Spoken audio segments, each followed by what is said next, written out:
Hello everyone, my name is Mamta Rajgor and I have started this channel specifically for the civil engineers. Okay, यहाँ पे मैं complete civil engineering आपको पढ़ाऊंगी जो सबसे पहले starting है surveying subject से. There are totally 15 to 16 subjects are there in the civil engineering. Okay, तो हर एक subject को मैंने उसके different units में बांट लिया है और फिर उसके वो यूनिट के अकॉर्डिंगली उसका थियोरी एज वेल एज उसमें से जितने भी एमसीक्यूज आते हैं you can consider the MCQ for all the state JEE exam.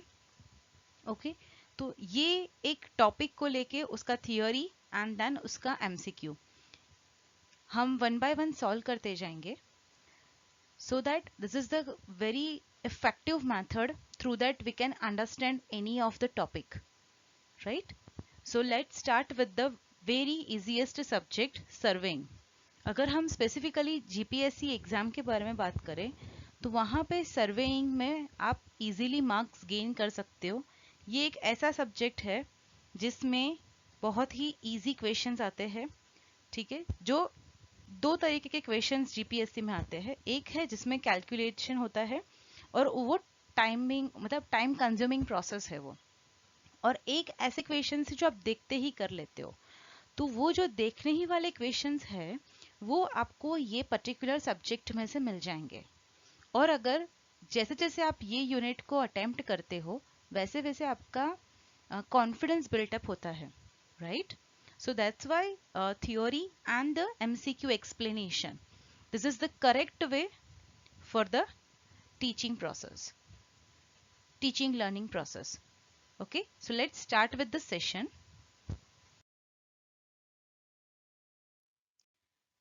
A very first thing is what is the meaning of the surveying.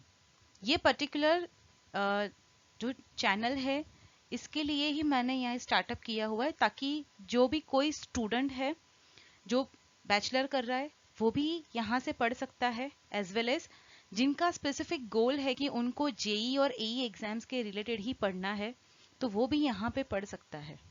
ठीक है, so basically surveying means what? Surveying, that is the art and science of determine the relative positions of various points or the stations on the surface of the earth by measuring the horizontal and the vertical distances, angles, and taking the details of these points, and by preparing a map or a plan to any suitable scale. So majorly surveying का मतलब क्या होता है? अगर मैं आपको आसान भाषा में इसका मतलब समझाऊं तो सर्वेइंग एक ऐसी साइंस की ब्रांच है जिसमें हम रिलेटिव पोजीशंस फाइंड आउट करते हैं डिफरेंट पॉइंट्स की. रिलेटिव पोजीशंस का मतलब क्या होता है? ये एक पॉइंट फिक्स पॉइंट आप ले लीजिए और वही फिक्स्ड पॉइंट के कंटेक्स्ट में ये जो बाकी सारे पॉइंट्स है वो पॉइंट का आप horizontal distance, vertical distance find out कर सकते हैं. वो पर्टिकुलर पॉइंट कितने एंगल पे है वो आप फाइंड आउट कर सकते हैं. एंड देन ये इंफॉर्मेशन आप कलेक्ट कर सकते हो. एंड आफ्टर दैट ये इंफॉर्मेशन कलेक्ट करके हम क्या करेंगे? सो वो इंफॉर्मेशन को कलेक्ट करके हम एक प्लान और मैप क्रिएट कर सकते हैं. प्लान और मैप में हम क्या क्या चीज़ें कवर करते हैं? अगर कोई एक स्ट्रक्चर है तो वो स्ट्रक्चर के बारे में एंटायर डिटेल्स हम यहाँ पे लेके आ सकते हैं. दैट मीन्स उसके डायमेंशंस क्या है, या फिर कितने प्लॉट का एरिया है, उसमें कितने डायमेंशंस के रूम आपको प्रोवाइड करने हैं, ये सारी इंफॉर्मेशन. ओके, तो बेसिकली सर्वेइंग का मेन टास्क यही है कि surveying that is used for the preparation of plan and map. Fine. और प्लान और मैप को प्रिपेयर करने के लिए हमें किन किन चीज़ों की ज़रूरत होगी? हमें हॉरिजॉन्टल डिस्टेंस चाहिए, वर्टिकल डिस्टेंस चाहिए, एंगल चाहिए. एंड ये सारी डिटेल्स को हम जब कलेक्ट करते हैं उसके बाद एक शूटेबल स्केल लेके हम क्या करते हैं? प्लान और मैप प्रिपेयर करते हैं. That is called as a surveying. Now what are the objective of the surveying? The very first objective is to prepare a plan और अ मैप। और वो प्लान और मैप में हम क्या क्या चीजें इंक्लूड करेंगे? That shows the relative positions of the object on the surface of the earth.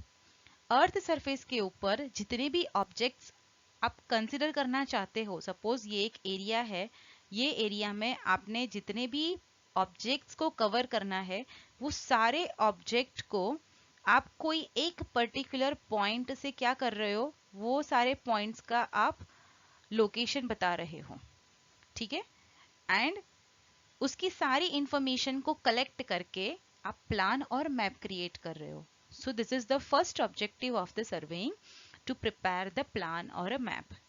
Second thing is it shows the boundaries of the state and the countries. Okay, दो state के बीच की boundary, दो country के बीच की boundary हम find out कर सकते हैं, हम मार्क कर सकते हैं with the help of surveying. Surveying की हेल्प से हम different engineering features like the building, road, railway, dam, canal, इन सब की भी हम इंफॉर्मेशन कलेक्ट करके फिर उनका हम प्लान और मैप क्रिएट कर सकते हैं। Now what are the uses of the surveying? Surveying हम कहाँ कहाँ पे यूज कर सकते हैं? So basically first thing is to prepare a topographical map. Topography का मतलब क्या होता है? Topography word that is related with the, you want to show the some hill area, some valley areas, then river का portion है, forest है, villages है, town है, ये सारे आपको features को show करना है एक ही प्लान में, तो उसके लिए सर्वेइंग का यूज कर सकते हो। और वो पर्टिकुलर जो प्लान और मैप बनता है उसको बोल सकते हैं topographical map. So first use is to prepare a topographical map. Second thing is, जैसे मैंने बताया कि दो प्लॉट के बीच की बाउंड्री, दो फील्ड के बीच की बाउंड्री, दो हाउसेस के बीच की बाउंड्री हम फाइंड आउट कर सकते हैं with the help of surveying. और वो जो पर्टिकुलर प्लान बनता है उसको हम बोलते हैं कैडेस्ट्रियल map. Cadastral map is that map in which we are showing the boundaries of the different field, plot, houses and the other properties. Third one is to prepare an engineering map which shows the positions of the engineering work like the building, road, railway, dam, canal. ये सबके related हम information collect करके फिर उनका plan और map बना सकते हैं, that is called as a engineering map. So engineering map is that map in which we are showing the positions of the engineering work. और एग्जाम्पल्स क्या क्या आएंगे उसमें? बिल्डिंग है, रोड है, रेलवे है, डैम है, कैनाल है। Fourth one is to prepare a contour map. Contour word क्या होता है? Contour that means it shows the topographical features of the area. मतलब कि कोई माउंटेन रीजन है और उसमें से अगर हमें रोड पास करना है या रेलवे अलाइनमेंट करना है या फिर ब्रिज पास करना है, तो उसके रिलेटेड वो पर्टिकुलर पॉइंट्स हमें फाइंड आउट करने पड़ते हैं। Either the valley portion are there और the mountain regions are there. और उन वो पर्टिकुलर पॉइंट को फाइंड आउट करने के बाद we can find out the best possible site for this construction. So to prepare a contour map, surveying is used. Next thing is to prepare a military map. Military person भी ये particular map को use करते ताकि कौन से particular area से या कौन से पाथ उनको फॉलो करना है, कौन सा शॉर्टेस्ट पाथ है जिसके थ्रू वो अपना जो भी स्ट्रेटेजिक ऑपरेशंस है उसको कंप्लीट कर पाए। Next thing is to prepare a geological map. Geological map that means कहाँ पे मार्बल ज़्यादा क्वांटिटी में मिलता है, कौन सा इग्नियस रॉक, कौन से एरिया में इग्नियस रॉक ज़्यादा है, सेडिमेंट्री रॉक कहाँ पे ज़्यादा है, कहाँ पे आपको फॉलिएटेड स्ट्रक्चर्स मिलते हैं। सो ये टाइप की इंफॉर्मेशन कलेक्ट करके आप एक मैप बनाते हो जिसको बोलते हैं जियोलॉजिकल मैप। सो अगेन ये वर्क के लिए भी सर्वेइंग का यूज होता है। Next thing is to prepare a archaeological map. Archaeological that means कोई फेमस किंगडम है या फोर्ट है, उसका आपको मैप क्रिएट करना है, तो उसके लिए भी सर्वेइंग यूज कर सकते हैं. Mainly primary divisions of the surveying. Actually, surveying is divided into two parts, plain survey and the geodetic survey. ये दोनों डिफरेंशिएट कौन से बेस से होते हैं? ये दोनों डिफरेंशिएट होते हैं कर्वेचर ऑफ द अर्थ से. नाउ कर्वेचर ऑफ द अर्थ का मतलब क्या होता है कि हम वहां पे कर्वेचर कंसीडर करते हैं. जैसे अगर हम अर्थ के सरफेस के बारे में बात करें, अर्थ का शेप वो कोई स्पेसिफिक शेप नहीं है. Okay, there is no well defined shape of the earth. लेकिन somebody saying that it is a geoid shape, somebody saying that it is a oblate sphere. okay, but हम earth surface को, अर्थ के जो shape है उसको हम spherical consider करके rest of all the calculations करते हैं. राइट, सो स्फेरिकल को हमने क्या माना है? अर्थ का शेप. राइट, उसकी बेस पे हमने सर्वेइंग को दो पार्ट में डिवाइड किया. एक प्लेन सर्वेइंग, दूसरा है जियोडेटिक सर्वेइंग. प्लेन सर्वेइंग मतलब क्या होता है कि यहाँ पे हम प्लेन सरफेस को कंसीडर करेंगे. जियोडेटिक सर्वेइंग में curvature of the earth is consider. That means कि हम कर्वेचर को कंसीडर करेंगे. इसमें कर्वेचर को हम क्या करते हैं? कंसीडर नहीं करते हैं, इग्नोर करते हैं. जबकि जियोडेटिक में हम कंसीडर करते हैं. So this is the primary difference between the plane surveying and the geodetic surveying. अब प्लेन सर्वेइंग में ऐसे कौन से पॉइंट्स हैं जो हम कंसीडर कर सकते हैं? The very first point, as I said that plane surveying में हम अर्थ सरफेस को क्या कंसीडर करेंगे? प्लेन. ओके, कर्वेचर कंसीडर करेंगे नहीं. Curvature of the earth is ignored. ये पर्टिकुलर प्लेन सर्वेइंग हम कब कैरी आउट करते हैं? जब हमारे पास स्मॉल एरिया होता है और जब भी एरिया 250 किलोमीटर स्क्वायर से कम है, तब हम इसको यूटिलाइज करते हैं, इसको यूज करते हैं. यहाँ पे जो भी हमें ट्राइंगल मिलता है वो ट्राइंगल स्ट्रेट, दैट मीन्स कि प्लेन ट्राइंगल होता है. The triangle formed by the 3 points is considered as a plane triangle, and the angle of this triangle are considered as a plane angle. यहाँ पे suppose A point है, दो point है हमारे पास, एक पॉइंट A है, एक पॉइंट B है. ये दो पॉइंट को अगर हम एक लाइन में जोड़ दें तो हमें स्ट्रेट लाइन मिलती है. ये दो पॉइंट को हम जब जोड़ते हैं तो हमें एक स्ट्रेट लाइन मिलती है. So in such a surveying, the line joining any two station is considered to be straight line. The plane surveying is carried out by the local or the state agencies like the irrigation department, railway department, etc. Geodetic surveying, that is carried out by the Survey of India department. And specifically हम geodetic surveying जब भी हम large area के बारे में बात करते हैं या जो एरिया है वो 250 किलोमीटर स्क्वायर से ज्यादा है, ये सारे पॉइंट अपने आप में एक एमसीक्यू है. So please remember this point very well. Okay, जब भी लार्ज एरिया है, जब भी एरिया 250 किलोमीटर स्क्वायर से ज्यादा है, उस टाइम पे हम जियोडेटिक सर्वेइंग परफॉर्म करेंगे. जियोडेटिक सर्वे में हम कर्वेचर ऑफ द अर्थ को कंसिडर करते हैं. यहाँ पे अगर हम दो पॉइंट को, दो स्टेशन को जोड़ने जाएंगे तो हमें स्ट्रेट लाइन नहीं मिलती है, हमें समवॉट कर्व्ड लाइन मिलती है. So the line joining any two station is considered as a curved line. इसमें हमें जो ट्राइंगल मिलेगा वो ट्राइंगल स्फेरिकल ट्राइंगल होता है. ओके, ये आपका प्लेन ट्राइंगल नहीं होता है. somewhat you are getting this kind of shape. So the triangle formed by the any three point is considered as a spherical. Next point is fundamental principle of the surveying.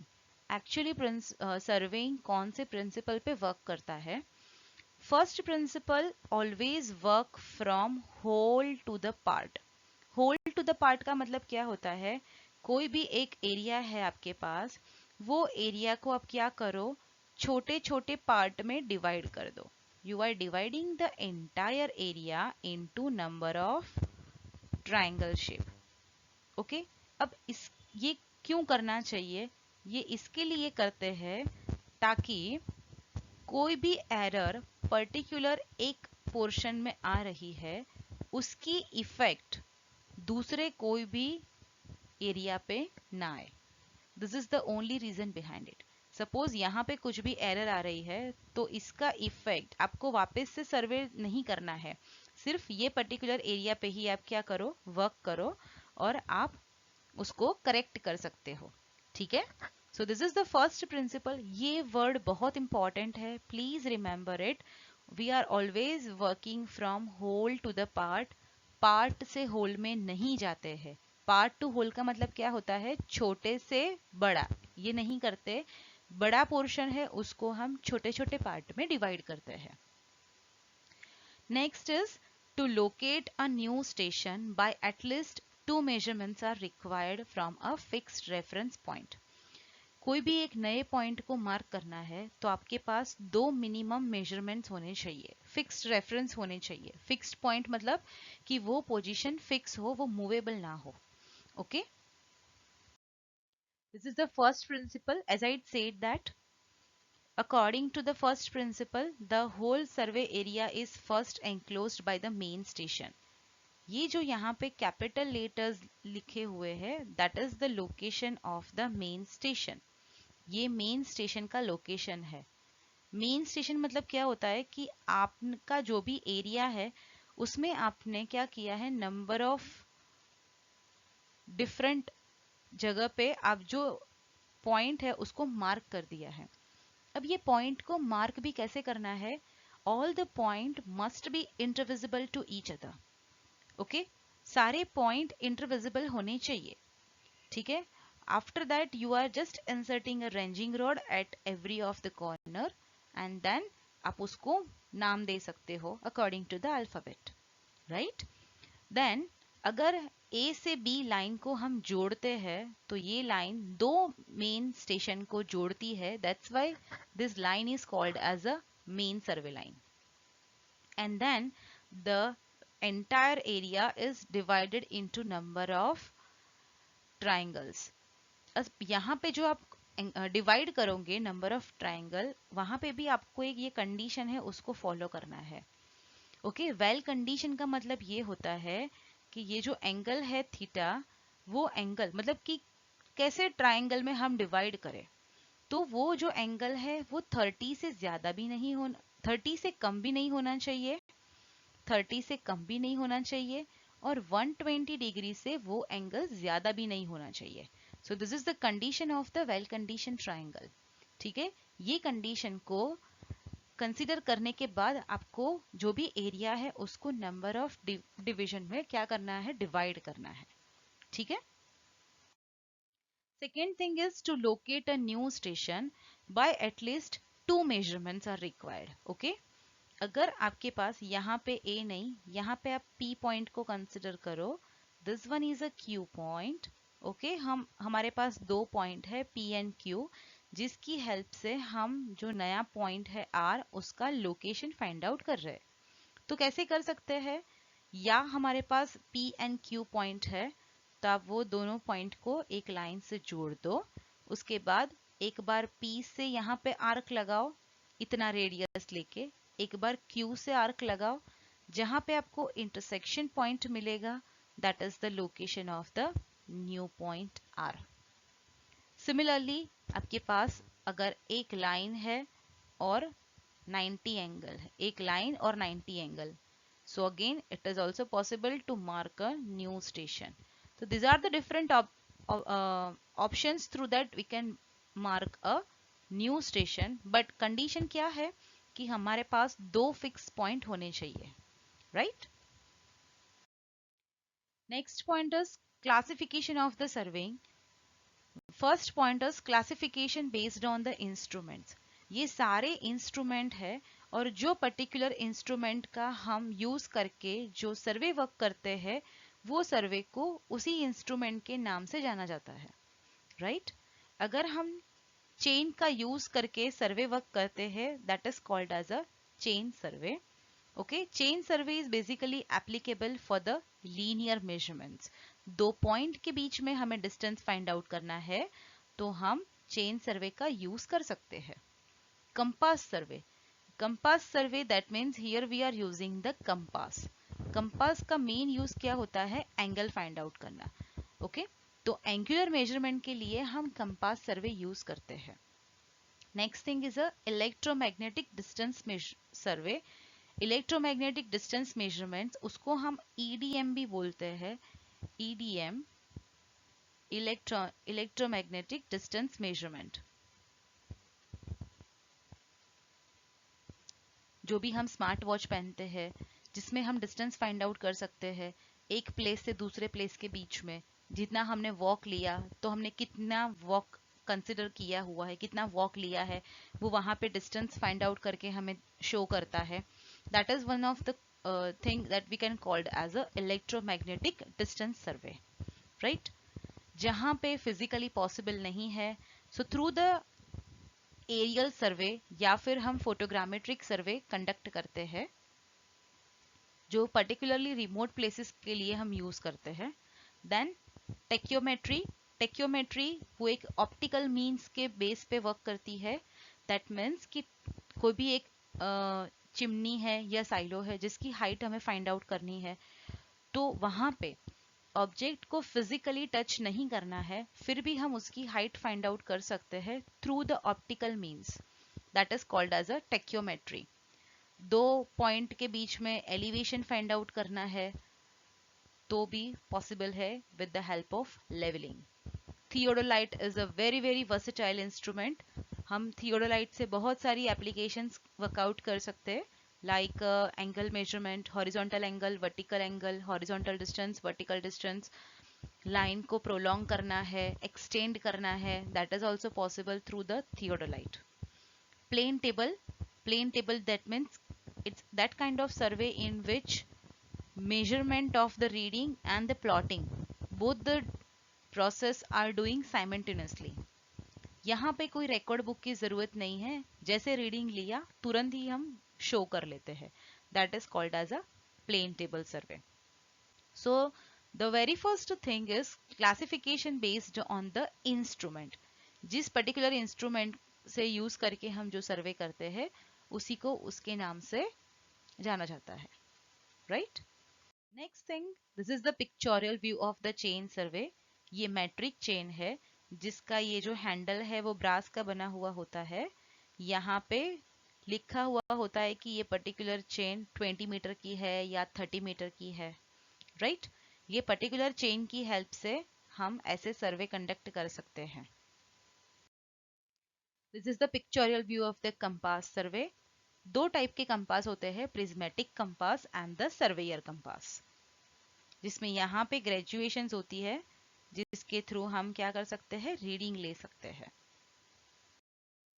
Plane table survey.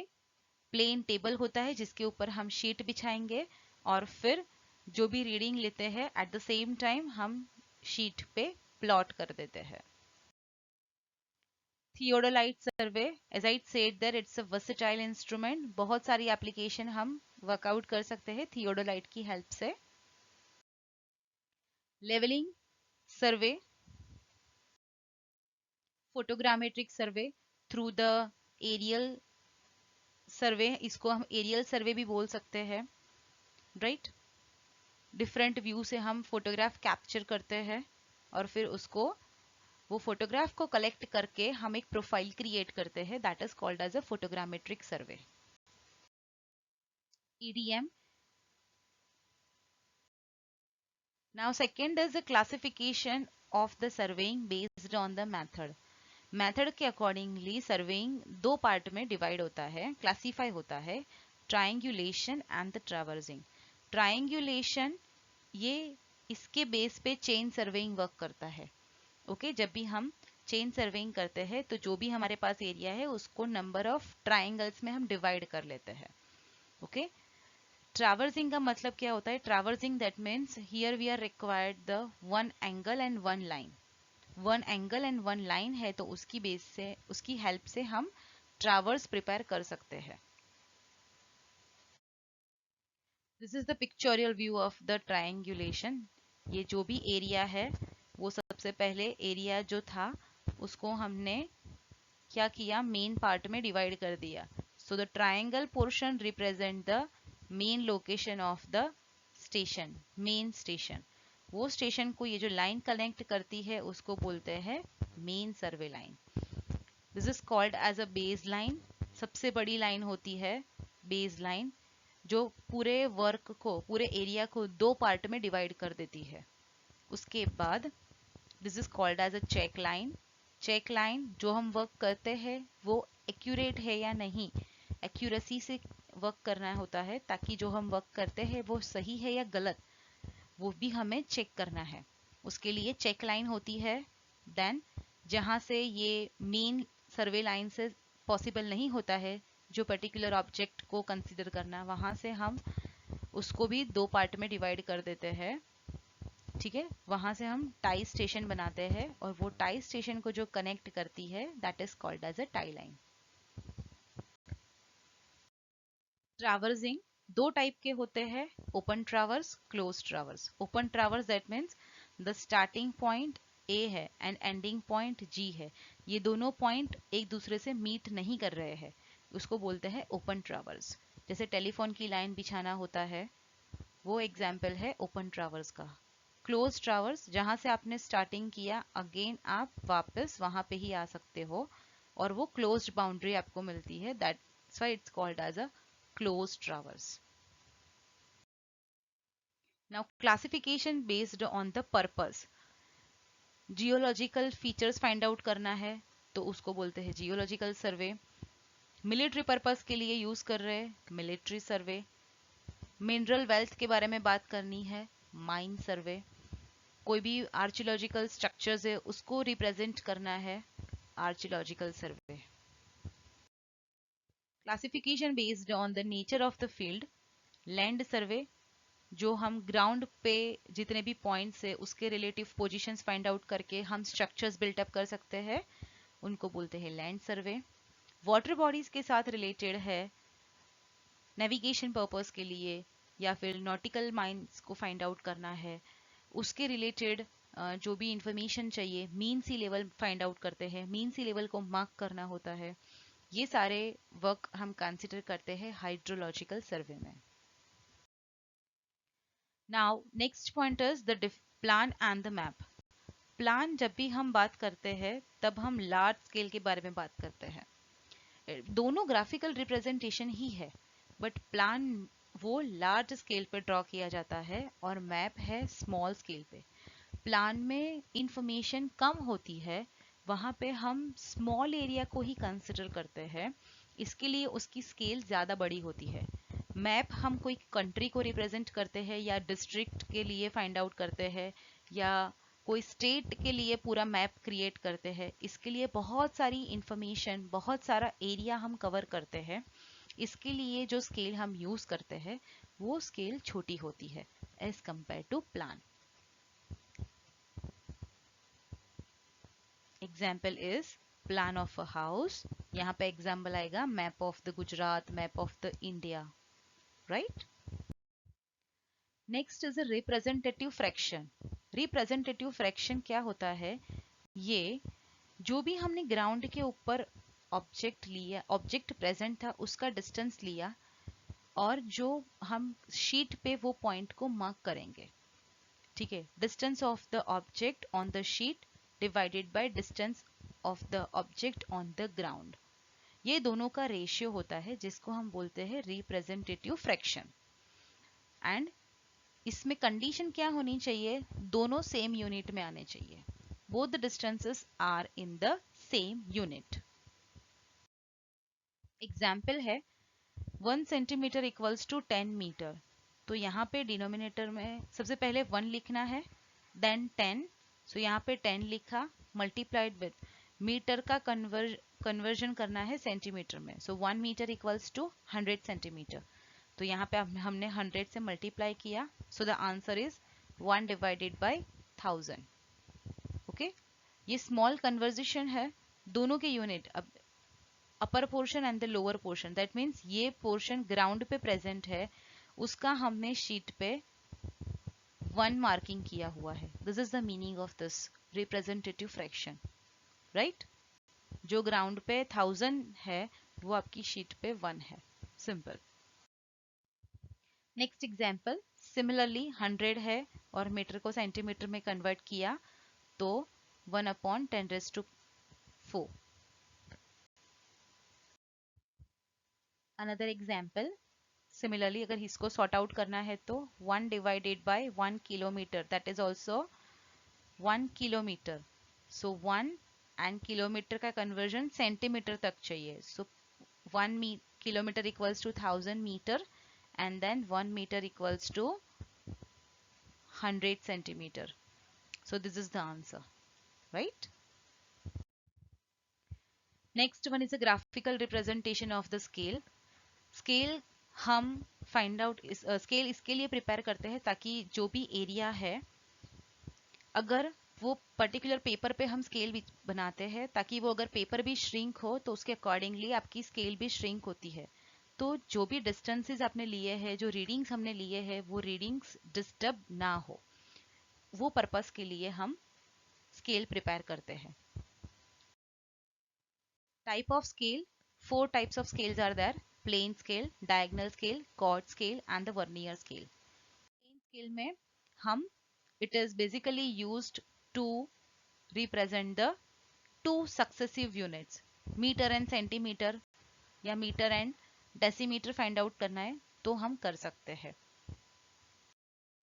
Diagonal scale is used to measure the 3 dimensions, that means meter, decimeter and the centimeter.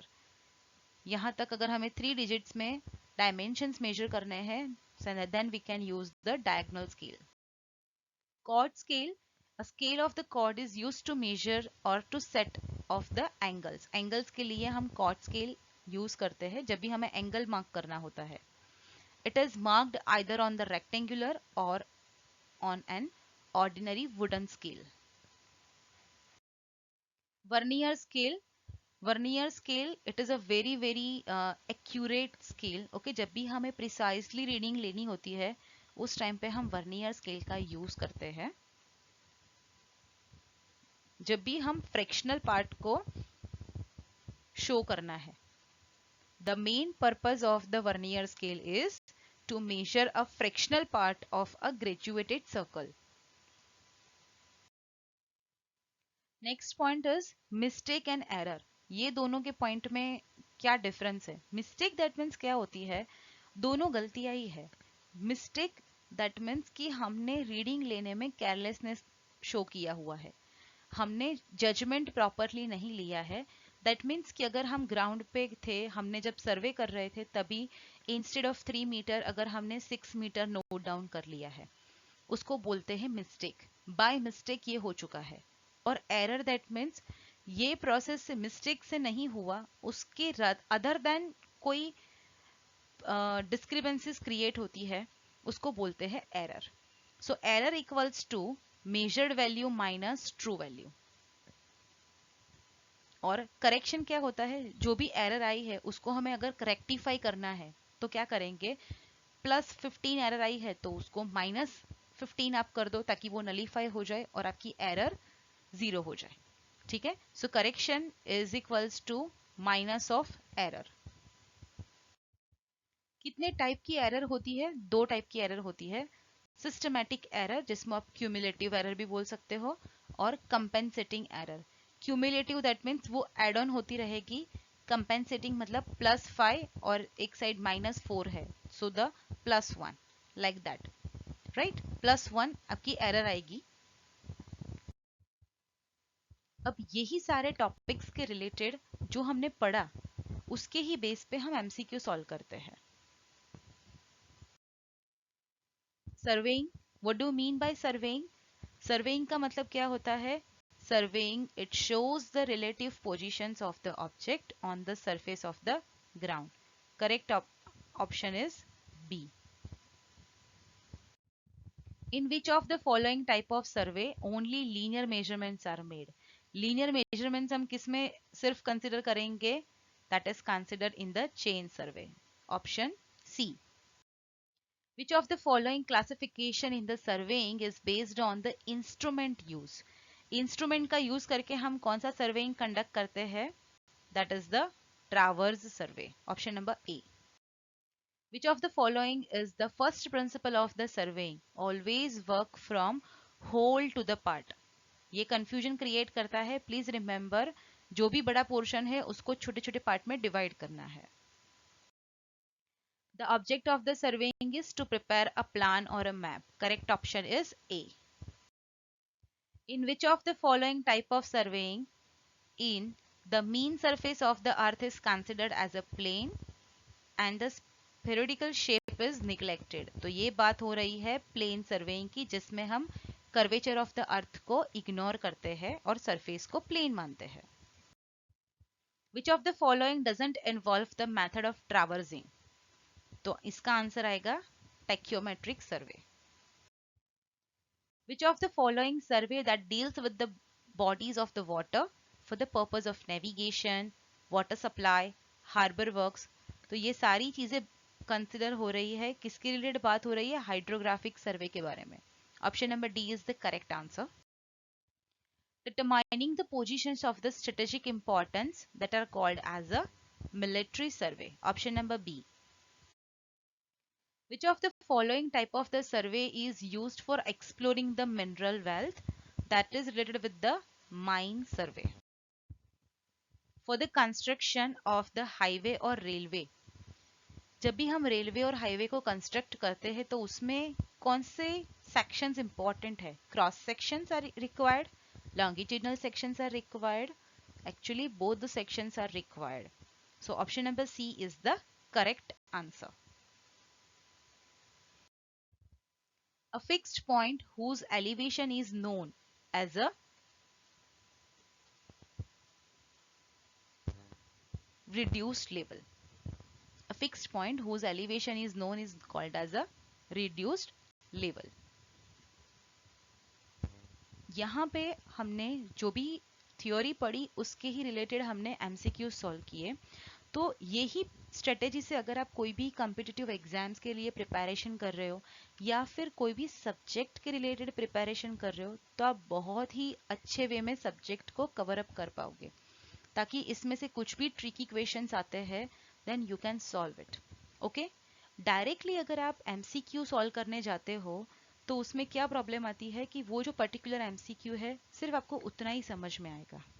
ठीक है, लेकिन अगर आपका theory concept clear है उसके बाद आप questions पे जाते हो तो आप कंप्लीट वे में सब्जेक्ट को थरली कंप्लीट कर पाते हो, बहुत अच्छे से वो समझ पाते हो. ठीक है, तो ऐसे ही मैं सारे सब्जेक्ट्स को उसके डिफरेंट यूनिट्स में बांटकर फिर वो टॉपिक और उसके एमसीक्यूज यही प्रोसेस से हम आगे जाएंगे ताकि आप अच्छे से इसको रीड कर पाओ और आपको जब भी ज़रूरत हो तब आप मॉड्यूल देखो और आप प्रिपेयर कर सकते हो. आई होप ये आपको समझ में आया होगा. If you have any query you can ask me in the comment section. Okay, I'll definitely solve your query. Thank you so much everyone.